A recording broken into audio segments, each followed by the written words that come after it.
Beralih ke informasi lain, Polda Bali Rabu pagi menggelar apel gelar pasukan operasi simpatik 2017. Operasi yang berlangsung 3 minggu ini lebih mengedepankan pendidikan berlalu lintas yang baik untuk menekan angka kecelakaan.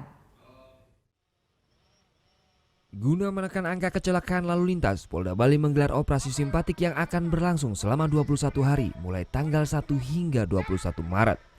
Rabu pagi, Polda Bali menggelar apel gelar pasukan operasi simpatik 2017 yang dipimpin oleh Kapolda Bali.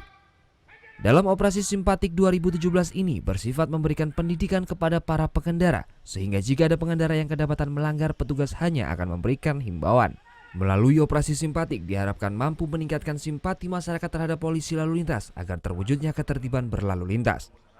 Karena namanya operasi simpatik, jadi kita tampil tidak melakukan penindakan, tetapi bagaimana kita bisa dengan operasi simpatik ini mereduksi kecelakaan, mereduksi pelanggaran, dan mengurangi pemberian pelanggaran atau bukti pelanggaran kepada masyarakat.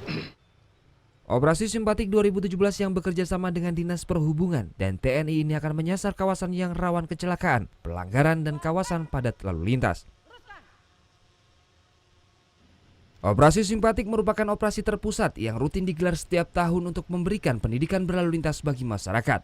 Selain itu juga untuk menekan angka kecelakaan lalu lintas yang pada tahun 2016 tercatat pada masa operasi Zebra sebanyak 20 kejadian. Surya Sanjaya melaporkan untuk NET.